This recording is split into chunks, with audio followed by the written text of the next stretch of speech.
Good morning. Welcome to Carolina Center for Spiritual Awakening Sunday morning service. Show up and be loved. Be the smile you're dreaming of. We're here to give and receive love. Won't you show up and be loved? Be that heart you're dreaming of. We are here to be loved. Whoever you are, wherever you're from, you are. Oh, you're welcome here. Whoever you are, wherever you're from, you are loved and wanted here. So show up and be loved. Be the smile you're dreaming of. We're here to give and receive love. Won't you show up and be loved? Be that heart you're dreaming of. We are here to be loved. Many rivers, just one well, all unique expressions of life. When one is silenced, I'll be your voice. I will stand beside you for what's right. So show up and be loved. Be the smile you're dreaming of. We're here to give and receive love. Won't you show up and be loved? Be that heart you're dreaming of. We are here to be loved.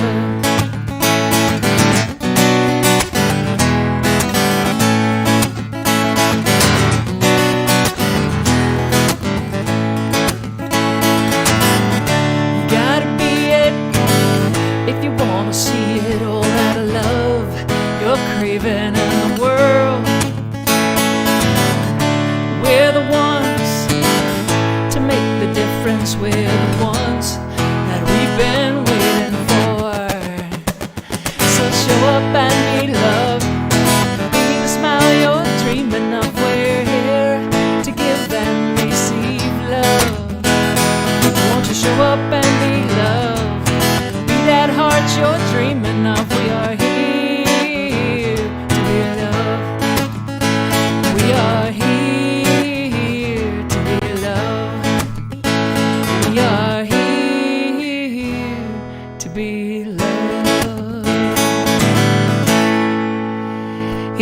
love. So feel the love that we have for you at Carolina Center for Spiritual Awakening. This morning and every morning, I'm Reverend Christy Snow, and it is my pleasure to welcome you on behalf of our board and our membership. Wherever you are watching from, we love you and we want to know you. So shoot us an email if you want to know more about us. You can reach us info@awakeningcarolina.org. You can also reach us for prayer support by emailing prayer@awakeningcarolina.org. So we have a lot going on, even in virtual land.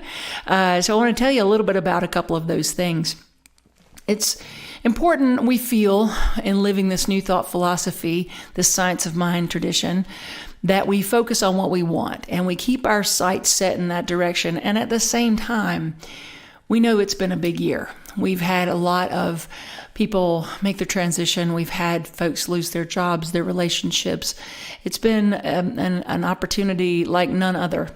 And we want to honor that. And we want to give everyone an opportunity to come together in a healing meditation. So if we were meeting in person, which we will be again soon, that is in the works. But if we were meeting in person, we would just have a meditation before service. So we decided to do that virtually. So next Sunday, which is the 18th, next Sunday, April 18th, we'd like for you to join us at 10:30 for a healing meditation. And it will take place just right up to service time. So tune in at 10:30 for a time of just honoring what we've been through and allowing ourselves to open, to feel, to heal, and to welcome in that healing energy of wholeness. So join us for that next Sunday morning at 10:30. And then in person the following Sunday, if you live in the Charlotte area or if you want to come in for it, if you feel comfortable gathering for an outdoor in-person gathering, that will take place on the 25th at 10 a.m. So we can still keep our 11 a.m. service, live stream service. That will still happen. But we will have an additional service on the 25th that will be outdoors at the McGill Rose Garden in Noda, which is right close to uptown Charlotte. That will be at 10 a.m. So there's information about this on our website, along with our new class that we're launching on the 19th called Building a Healing Consciousness. So check out awakeningcarolina.org. You can like us on Facebook as well for information. So just wanted to give you a little heads up. We do have an announcement video that we'll show shortly, but sometimes I think we have a tendency to be overloaded with video, and I thought I would just tell you personally. So let's take some time now to just breathe. To just breathe and realize that we want to make space within. Make space within. So we do that by letting go of anything that no longer serves. So, but first, let's just join together in the breath.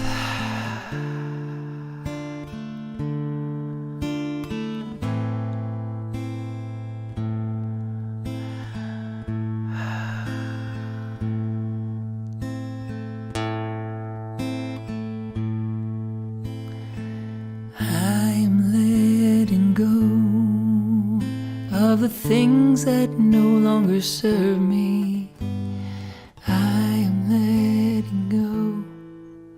I am healed, I am made whole. I am letting go of the things that no longer serve me. I am letting go. I am healed, I am made whole. I am letting go of the things that no longer serve me. I am letting go. I am healed, I am made whole. Healed, I am made whole. And so we know by recognizing the wholeness that is already there and letting go of anything that does not serve us, we are healed and made whole, that wholeness which never left us. So we place our awareness in this moment, on the truth that there is one power and one presence that created all life out of itself. It is expressing through me and as me. It is expressing through and as all of life. So I rest in that awareness.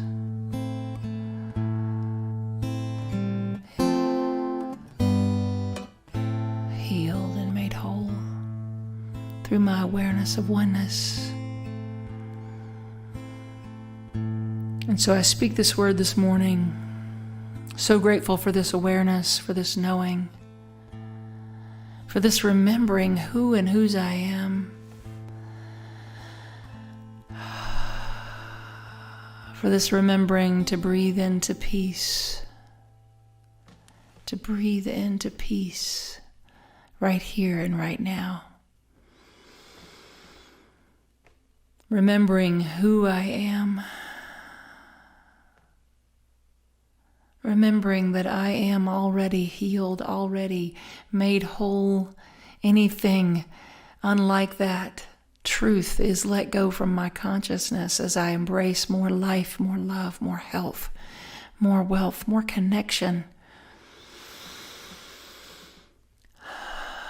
Thank you, God.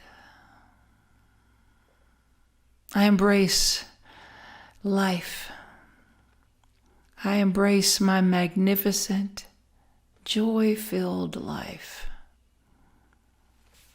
I remember the truth of my being.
Child of God. I am remembering. I am remembering who I am. Made in the image and the likeness of the Most High. I am remembering who perfect, whole, and complete, never separate. I am remembering.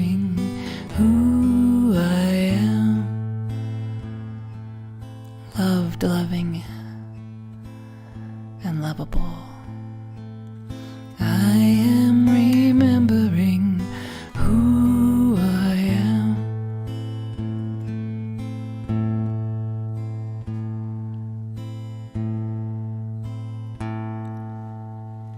Healed, I am made whole.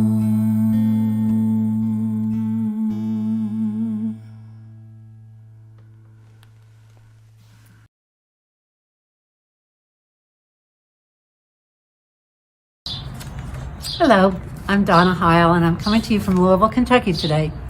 And I'm going to do a reading from this month's Science of Mind magazine for today, April 11th, 2021.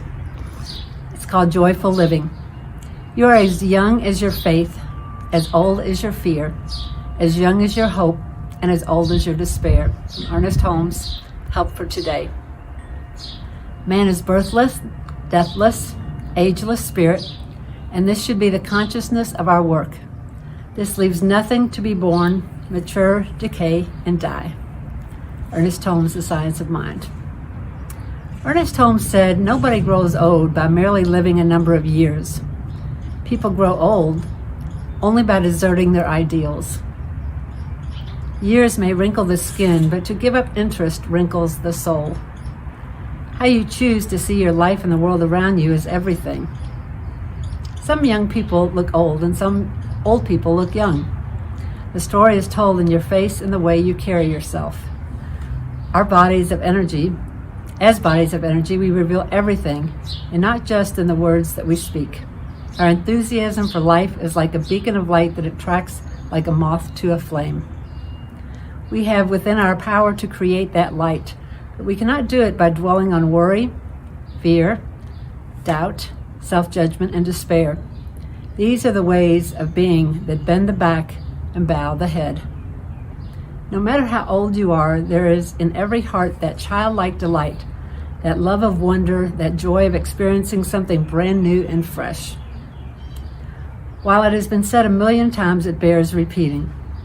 The thoughts you think are what determine the world that you live in. If you don't like the world you live in, now is a great time to change. Life is so joyous, so beautiful, so profoundly magnificent in its complexity and its opportunity. You did not come into your physical body of pain and suffering. You came for love and beauty and divine expression. Now is the time of your great becoming, to live the rapturous journey of your magnificent, joy-filled life. And today's affirmation is, I declare myself a powerful, loving light, overjoyed at my new becoming. I thought that's a perfect reading for springtime. And on this gorgeous spring day, I wish you all a happy Sunday. I look forward to seeing you very, very soon together in person. Thank you. Take care.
Good morning, beloveds. This is Maitri, and I'm so honored to provide the prosperity moment this Sunday. Actually, it's several prosperity moments over about a 6-month period that I'm rolling into one story. So I'm going to try to be as concise as possible. As many of you know, I have had a long time dream to live abroad in a developing country as an expat. So I've been researching and dating countries for many, many years now. And one of the things I did in preparation is that I signed up for an international house sitters online profile so that I could apply for house sits around the world so I could go stay in places for free without having to pay for hotels. And I did it for about 2 years and kept applying for international house sits and couldn't get any. The competition is really strict. There can be anywhere from 20 to 100 applicants for each house sit abroad. So what I did is I started house sitting in the USA and getting some 5-star reviews. And then I really started doing some surrender work. And I realized, so what is it about living overseas that I used to do when I was a teenager and in my 20s before I had kids that's such a core value and so exciting for me that I feel like I'm not quite Maitri without it. And I realized I have a high need for adventure. That's a core value of mine. And so I did some surrender work and decided I'm going to focus on adventure wherever I am. It can be in Charlotte. It can be in, the mountains near Asheville. It can be anywhere. I'm just going to focus on surrender. So I kept on applying for house sits, and last year, magically, I got my first one. In fact, I was chosen out of 45 applicants. I was so excited. I was chosen for a 6-week house sit in the country of Panama for the month of December and half of January. So December 2020 through January 15th of 2021. And it was in rural southern Panama. It was like 4 to 5 hours from the capital city. I didn't realize how far it was. Anyway, from the moment I arrived, there was just one serendipitous coincidence after another. To say everything was in divine flow would have been an understatement. One example is that I found a spiritually like-minded, sustainability enthusiast woman who was also a Spanish tutor. I tried to find a Spanish tutor and this one wasn't available and that one wasn't available, and then I got connected to my dear friend Clara, and many of you actually met her because she participated in a CCSA New Year's webinar with Reverend Christy, a New Year's Eve workshop. So Clara was able to help me complete a business project in Spanish on recycling for my client, Mecklenburg County Solid Waste. So that was super exciting. But while I was there, it was during the peak of COVID. I think you remember between Thanksgiving and New Year was the worst of the worst. And being in a developing country during a pandemic was something I'd never done before. I had been on curfews before in other countries. I've been on lockdown before, but this was stricter than anything I had ever experienced. If I walked off the sidewalk in the front of my house, I could be arrested. If I was outside, even with no one for miles without a mask on, I could get a $300 fine. The beaches were closed, which was a block from where I was house sitting. I could see the ocean, but I couldn't go there. There was all kinds of places I wanted to research and travel. I couldn't go because there were police barricades. So how am I going to do research on where I might want to live someday? I had to start asking other people, sometimes via WhatsApp and via phone. We couldn't even see each other. And I told people about my lifestyle and my preferences and what I like to do and what things are important. Rural over city, nature over museums and nightlife kind of stuff. Local native populations versus being in a place with a lot of tourists or a lot of expats. And they all said, I think you'd like Anton Valley. It's a valley in a mountain. It's only an hour and a half from Panama City. It's only 30 minutes from like a Costco and a Home Depot and a big hospital. So it's safe, but almost everybody there is Panamanian. The expats haven't found it yet. And I thought, oh my gosh, I need to go visit. But the only way I could go was if I had an airplane ticket in my hand. So I had to do it on my way out of Panama. Took a detour, had lunch there, felt the energy and immediately thought, okay, this is it. This is home. I have to come back here. I have to research it. So with all that got back into the US, got settled. The travel itch hit again. Decided to look on trustedhousesitters.com, which is where I do my international house sitting. And there was a house sit at the base of that mountain. On the ocean, but at the base of the mountain, near that little town with the regional hospital and the Costco and the Home Depot, 30 minutes up the hill to this Anton Valley, where they have thermal springs and mud spas and waterfalls and hiking and fresh fruits and vegetables, everything that I would just love. I applied immediately. They called to interview me on Skype, and I got it. I don't even think they had 15 applicants, and they had already chosen me. So we started talking over the weeks, starting to plan. Turns out they used to live in that city 5 hours south of Panama City where I was house sitting in December, in the same subdivision across the street from the people that I was house sitting for in December. They were friends. And they didn't even call them to like get a reference on me. They just chose me.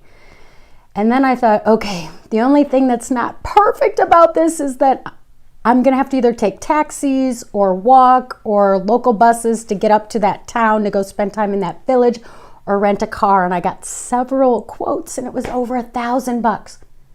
I swear it wasn't 2 days later. The homeowners called me up and said, in the past we had a house sitter that crashed our car. That's why we didn't want to give it to you. But we really feel like we trust you and we'd like to leave our car with you for the month.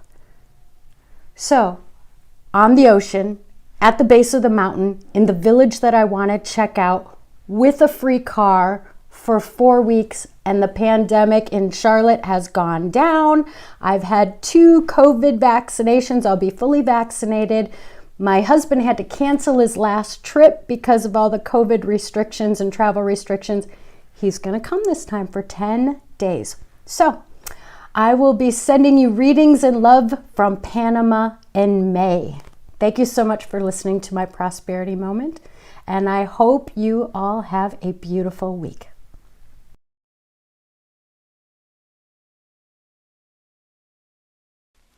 So I have a question for you this morning. How many of you have a Netflix show that you have totally and completely gone down the rabbit hole on, and it just pulled you in by the 3rd or 4th episode, and you're like, more? Probably all of us, since COVID hit last year, have experienced a Netflix binge or two. So there's this show that's new to me. It's called Outlander. I have a little Scottish in my history, my lineage, so it's fascinating to me from that perspective. But just, I love history, and for whatever reason, I'm digging this show, Outlander. And I didn't pick the show. Angie picked the show. My wife Angie. She was I was working late one night or away or something, and she was home alone and surfing the internet and found this show. At least I thought she found the show. I knew I didn't find the show, so I thought she found the show. But it turns out neither of us actually found the show. An algorithm found the show. An algorithm. There are algorithms out there that are controlling our behavior, and we don't even know it. There's science that proves that the research shows that 1/3 of our Amazon purchases are driven by algorithms, and 80% of what we watch on Netflix is algorithm induced, I guess you could say. So what is an algorithm? It's something that pays attention to your preferences, how much you like a thing, select a thing, and then it shows you more of that. And so I saw this post on Facebook by a colleague talking about how the universe is really similar. That there's like an algorithmic nature to the universe. That what we think about and expend our energy toward, and what we talk about, give all our attention to, what shows up as relevant in our lives by our actions and our thoughts and our feelings. We get more of that. There's an algorithm to life. And we live in a reflective universe. However you want to say it, what you fixate your attention on, you draw more of it into your experience. So are you fixated on your successes or your second guesses? Your should haves, your supposed tos? Are you fixated on your health? Are those habits of thought that are in alignment with dis-ease? Are you fixated, having your attention really focused on being in the affluent flow of life, or on the mindset and the habit of thinking there's not enough to go around? Where is your intention and where is your attention being placed in this life? Dr. Ernest Holmes said that if you drop all negative thoughts from the mind, I know Donna already shared this in the reading, but drop all negative thoughts from the mind. Do not dwell upon adversity, but think plenty into everything. Think plenty into everything. Think plenty into health, plenty into harmony, plenty into wealth, plenty.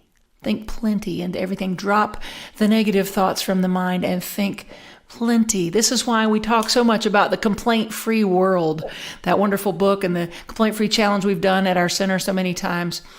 That was brought back to the forefront of my mind recently as I was talking to another minister, and he said that, I have to report that I'm enjoying this spring. I'm loving this spring. I realized just before spring hit that normally I would dread spring. And I would say, when someone would ask, how are you doing? I would say, the pollen's terrible. The pollen's terrible. I just can't, these allergies, I just can't get past it. And he said, and I decided, because I believe in the power of thought and I believe in the power of attention, I believe in this teaching, I decided I was going to practice it to a higher degree. And so this spring, before spring even sprung, I decided that I wasn't going to contribute to that way of thinking, that I was going to think clear. I was going to think harmony with nature. I was not going to think congested. I was not going to think about that complaint in advance and have it locked and loaded when someone asked, how are you doing? I was not going to unload all of these ideas of dis-ease from pollen and allergies. And he said, and I'm having a different experience because my focus is in a different place. I'm teaching a class coming up in real soon, another week on April 19th, building a healing consciousness, talking about using this teaching to align ourselves with a greater degree of health.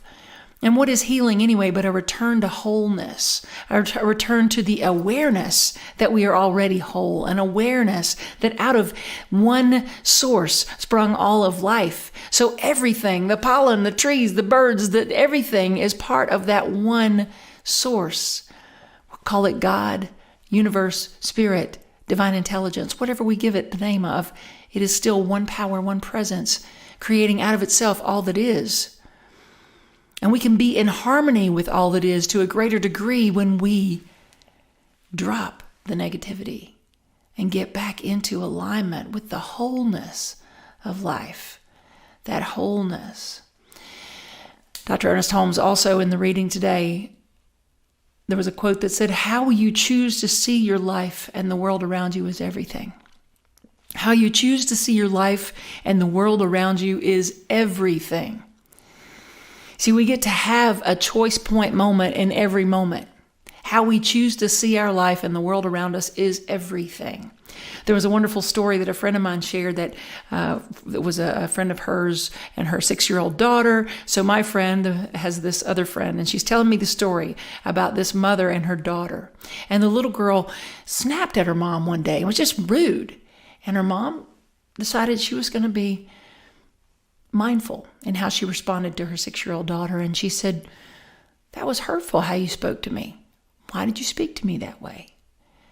And the little girl started to tear up and tears started to just get ready to fall. And she said, you're not in trouble. I'm not mad at you. I'm just wanting to know why you were rude to me, why you spoke in a hurtful way to your mom. And she said, I don't know. My brain told me to do it. And the mom said, I understand. When I'm not having a great day or I'm not completely being at my best, my brain sometimes tells me to be rude too, but what works for me? And she's speaking like an adult to this little 6-year-old. She says, what works for me? As I just take a breath and I say, you know what? I'm not completely being my best self right now. I need a minute. And the little girl got it. And they practiced this new way of being. And she said it was fascinating that even a 6-year-old could have the emotional maturity when given the awareness, when her awareness was placed on that choice, she could have the emotional maturity to choose how she wants to interact, how she wants to be, how she wants her brain to work. She had the emotional ability, maturity, intelligence, even as a 6-year-old, to make that choice. That's why it's so important that we heed these words of Dr. Ernest Holmes, right? And to drop the negativity and choose how we see life and the world. That's not saying that things don't sometimes show up in a way that feels yucky. Of course they do. But are we going to perseverate on that and then exacerbate it? Or are we going to say, okay, this is here, this is happening, but I'm not giving it my power. This is what I want, and I go in that direction. Or even sometimes we can look back and reframe a situation to make it more empowering instead of deflating. I remember when I was playing basketball in college, I had a really weird fluke accident. I had this basketball, someone threw a bullet of a baseball pass the full length of the court, and I was doing what you weren't supposed to do. I was running with my back towards the ball, and I caught myself. I was like, oh, turn around. And right as I turned around, I turned into the pass.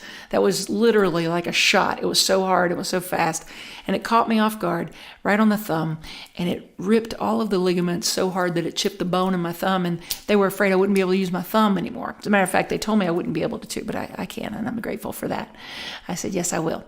And but here I was from this thumb injury. I missed an entire season of my college basketball career. I was so devastated by it. I didn't know, first that's a whole other talk. I didn't know who I was without basketball until that moment.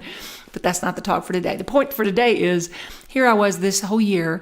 I wasn't able to play basketball, but they created a job for me so I could still travel with the team, so they could justify the expense of me being there and then putting me up at a hotel and feeding me and all that. So I became the video person. I was the videographer. I didn't know anything about video, and I especially didn't know that I was talking and it was being recorded, and the coach could hear my personal opinion of her coaching style. But anyway, that's not the point either. So here I was being the videographer. So that meant I got to travel with the team.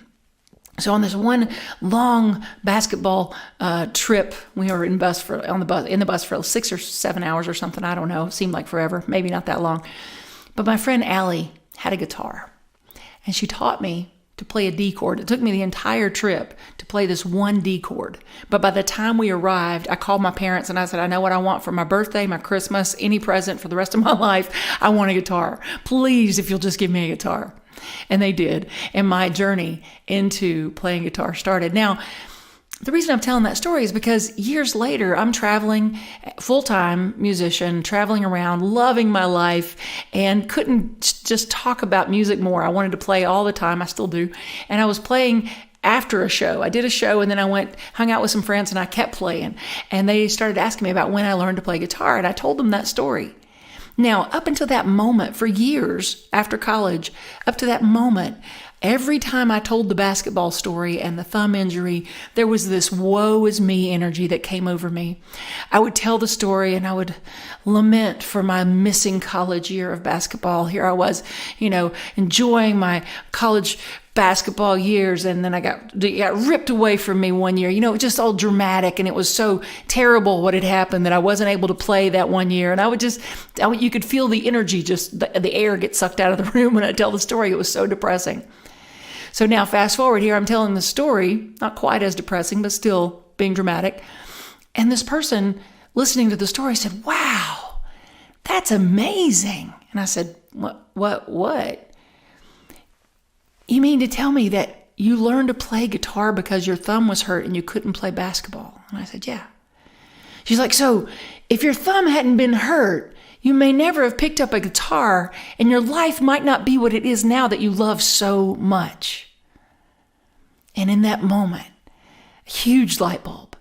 I had been framing this story, and I had the choice, but I had been framing this story in such a negative way that I didn't even see that life had shown up for me to put this guitar in my hand and this passion in my heart to play music.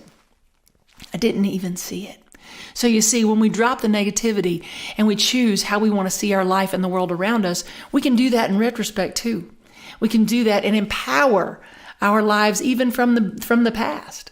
and empower them into the now, because now I can look back at from that moment on or even before and see all of the things that maybe at the time felt like a negative, a heartbreaking thing, turned into this beautiful example of how life is for me. That is using your emotions to fuel your endeavors and not foil your plans, right? Not foil your dreams, but fuel your life, your intentions, when we choose how we want to see the world around us, and when we choose how we want to see our life, and when we choose that we want to see life as being for us. Because life is just being life. This algorithm to life is just working. It's just showing us more of what we say we're interested in by our thoughts, our conversations, our actions. Now, this doesn't mean we don't get disappointed sometimes. I heard an awesome story recently in the news about Taylor Swift. She was, I think a lot of people didn't realize maybe how much credit was due her because she was so young when she started and not everyone took her serious. But this young woman, she wrote all of her own music. She's a wonderful talent. And recently, her original label, the owner, purchased all of the masters to her original work. Now, as a singer-songwriter, that can feel completely devastating. And to her, it did. It did. She was like, this is my worst nightmare. Bought all of the rights to her original masters. But here's the thing. She took a moment. She felt the feeling, and she was like, well, this stinks. But hey, I still have the publishing rights, a copyright. I wrote the songs. I can just re-record them. So she is re-releasing all of her previous albums so that she has complete say over how they're used. I loved that story, and I loved that it was a great example of emotional intelligence, emotional maturity, of taking the moment to say, okay, I can choose to see this as the worst thing that could have ever happened to me, or I can choose to see this as, wow, this is a great opportunity. I'm going to re-release everything I've ever done, and all the people that love my music are just going to buy the new version. This is fantastic. And that's what she chose to do. It's all about our perspective and how we fuel our lives with it. There's a wonderful quote that my good friend, Dr. Shannon South, shared with me recently. And it's this. She said, I saw it on a card somewhere. I don't know who said it. It's a wonderful quote, though. It says, it's how you relate to what is and not what is that is the problem and the solution. How you relate to what is, not what is, that is both the problem and the solution. The only difference is our perspective and how we choose to see it. That's powerful. So we can identify with a problem, or we can identify as a problem. We don't want to identify as a problem. We can identify with a problem and say, okay, this happened, or with a pain, but we don't want to identify as that pain. So many times we take on a pain or a problem as our identity. And we identify as it so much that we walk into a room as if we are carrying a little ventriloquist dummy, with our hand up. Have you met problem? Let me introduce you to problem. Or maybe even like we're holding a real person by the neck and we're saying, have you met pain? This is Miss Pain. I'd like for you to know about my pain. My pain has been with me, right? Or maybe it's settling, or a problem, or a lack, or whatever. And we bring it along and introduce it everywhere we go because we identify as it. That's the difference. Identifying as it means we drag it into the room and it's part of us. We don't want that. We want to let that go. Drop the negative thoughts. Choose how we see life and how we see our world around us, because that's everything. That is everything. It's time for us to break up with Mr. Pain. Break up with Miss Problem. Break up with settling. Break up. Let that go. Let it go. So paying attention to what our intention is in life, instead of paying attention to things we want to label as a problem, things we want to label as pain, things we want to label as the reason why we can't get ahead, or the reason why we can't trust life or people in it. But instead, paying attention to what our intention is and being faithful to the assumption. This is some Neville Goddard for you. I love this. Faithful to the assumption. I will be faithful to the assumption that my desire is already so. being faithful to the assumption that my desire is already so, and then stepping into it, knowing the universe says yes, stepping into it, living from it. When we do that, life rushes to meet us. The reflective nature of the universe shows up and shows us who we are. Life shows us who we are.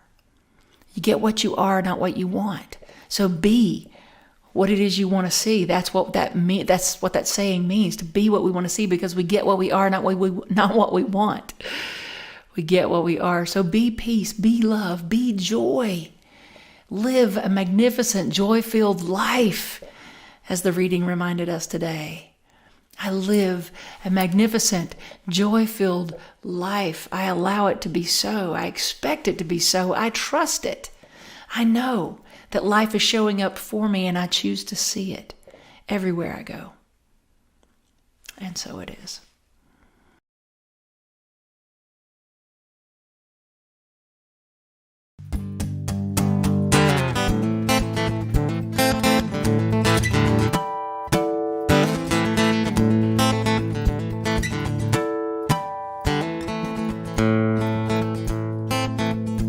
She said, tell me what it is you're waiting for.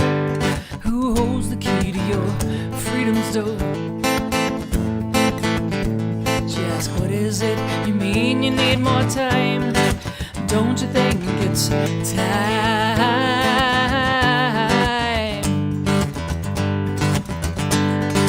Time to be what you seek now. Time to love who you are. Time to want what you have. Yeah, love and life right where you are. It's time. Time to give yourself the benefit of the doubt. Time to live life from the inside out. Time to see things right, not waste time trying to set them right. Oh, it's time.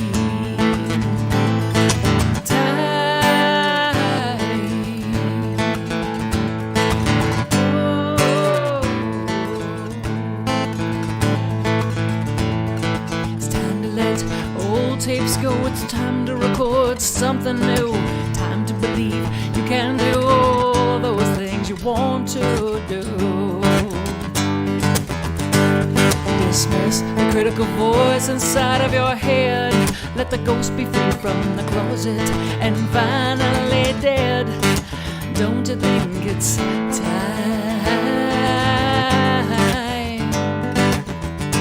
to embrace what you once called mistakes?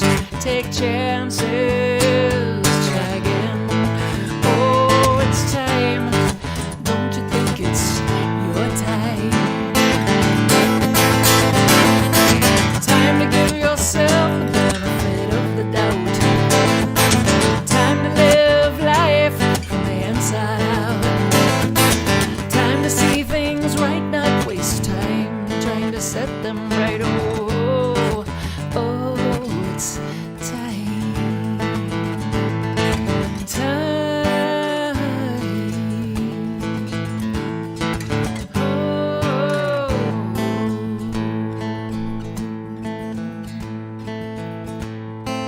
Pay attention to what your intention is. Be aware of where your thought lives. Speak your word and know the power it has. We all cause what we lack or have. Yeah, we help create what we lack or have. It's time. Don't you think it's your time? Time to give yourself the benefit of the doubt. Time to live life from the inside out. Time to see things right, not waste time trying to set them right. Oh, it's time.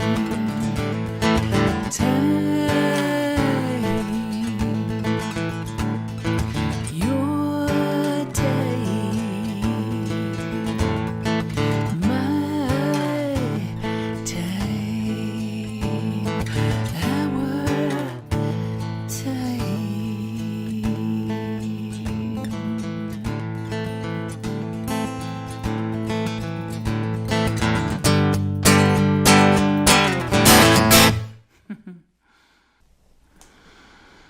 Kids, we see you, we hear you, we appreciate you, and we love you just the way that you are.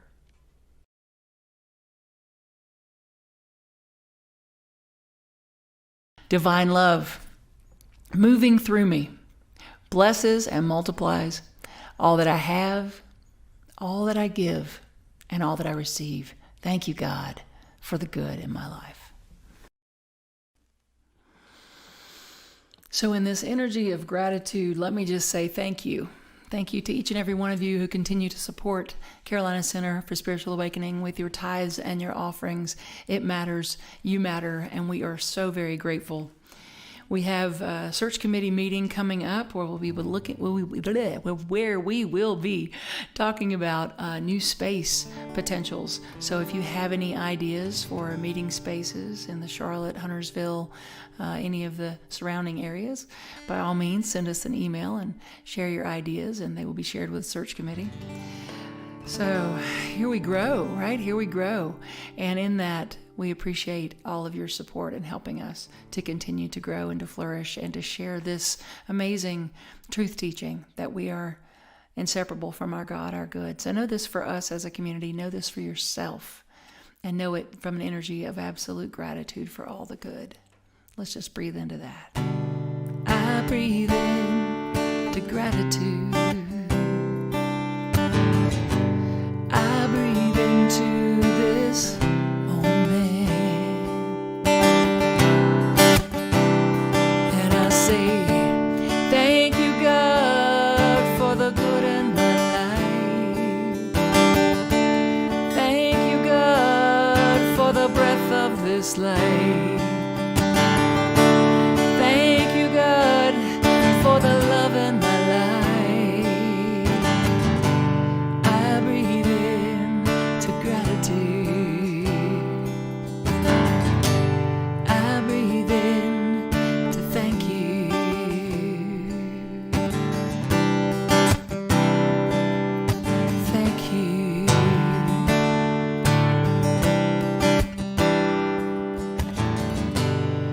Breathe into gratitude in this moment. Thank you, beloved God. Thank you for this precious community. Thank you for this opportunity to come together each and every week, each and every day, to remind ourselves of the truth.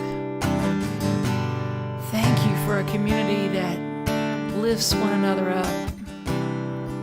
Thank you for a teaching that is life-affirming, inclusive and diverse. Thank you, God, for the good. I speak this word knowing that for each and every person giving a financial gift this morning, that their lives are blessed in the giving. For as we give, we open up so many channels to receive. And I'm just grateful to live in this beautiful dance of reciprocity with the universe, giving and receiving, living and being.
So much to be grateful for. Place in the comments some things you're grateful for. By calling it out, we amplify it. What we praise, we raise. Let's say yes to more of that in our lives. Let's see what you're grateful for. Let us hear it in the comments. So we love you. We bless you. Let's join together in a closing song and just feel the love that we have for you washing over you in this moment.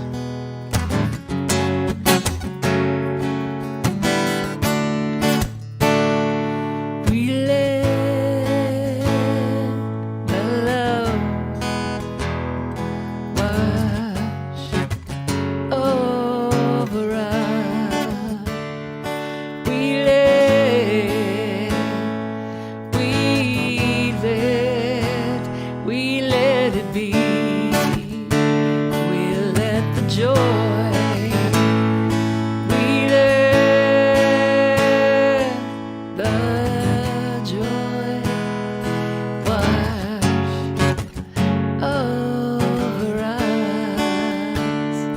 We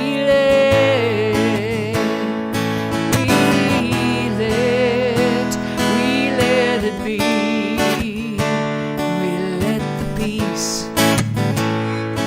We let the peace wash over us. We let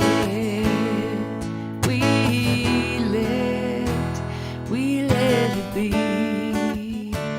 We let the love. We let the love wash over us. We let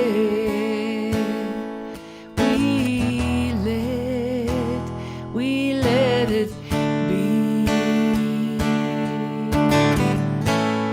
We love you, we bless you, and we thank you. Have a fantastic week, everyone.